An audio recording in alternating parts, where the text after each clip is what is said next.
I will never suffer with a man again, because the last time that I tried it, when I suffered with this man, and then when he became rich and made money, he abandoned me and went for other ladies. Hello ladies, please come closer. It be like say we get meeting, we need to talk. See, some men out there are not looking for a relationship. What they are looking for is help. I am telling you, most of the men, especially the ones that you meet on social media, they are not looking for love, but unfortunately they are very sweet at talking, and then they make many women to be swept away. They tell you how much they love you and everything, and then you fall for them. Most of these men are just looking for helpers. They're looking for those who will elevate them from their present situations, and then they use love as a cover-up. But it's quite unfortunate that a woman is at her weakest when she's so much in love with a man. At that point, there's no advice that you can give to her that she will take. In fact, she will even see you as an enemy of progress at that point. So let me tell you the truth. You see, that man, he's not with you because he loves you. He's just with you most times because you are the only person that he can afford. See, don't call a man a good man unless that man has enough money to cater for all his fantasies, all the bad things with they in mind.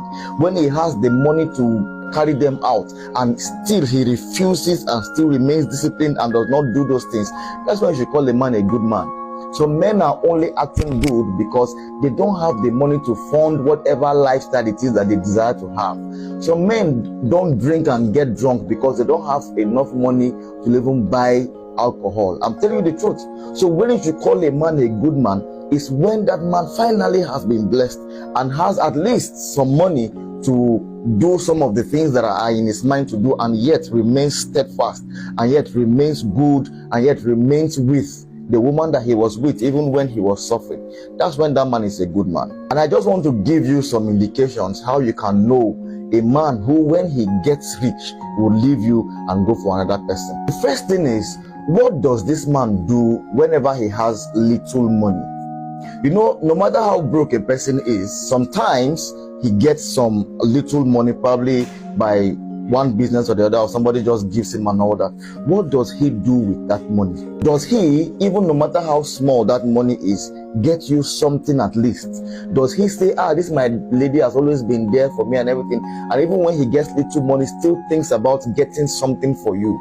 That's how you will know a man who, when he has more, he will even be there and stick with you. Number two, what is his attitude towards other women? See, some men are very poor and broke, but they know they carry eye, see another woman. Now you will see some men who you know that they are broke and they cannot even afford even to have multiple ladies in their life.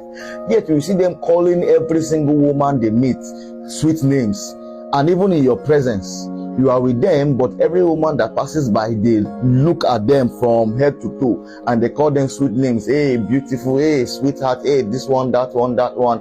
And then later they tell that, I just played. Now I'm just joking.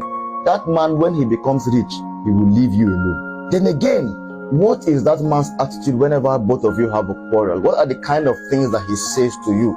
You know, most times you know people's true identity. Number one, when they are angry, and sometimes even when they joke.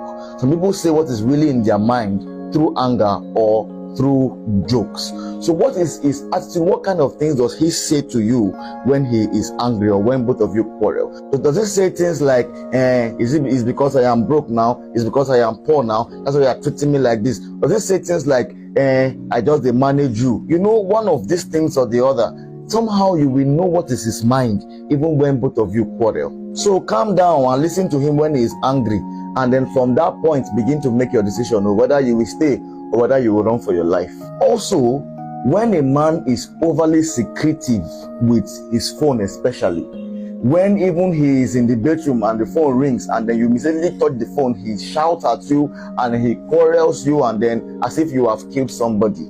That man is somebody to fear. If that man gets money, in fact, he don't get money yet, he's already keeping secrets from you. When he has money, that man will do and undo. Another thing to consider is, does that man ever take your advice, or does he ever consider your opinion as being important? If he's trying to do something, does he ever ask for your opinion, or does he ever asks you, what do you think about this or the other, or every single time he discards your opinion and he doesn't even want you to say anything about whatever he does, that man does not consider it to be important to his life and to his growth. So that man, whenever that man is settled, he will go for another woman, because he does not consider whatever you say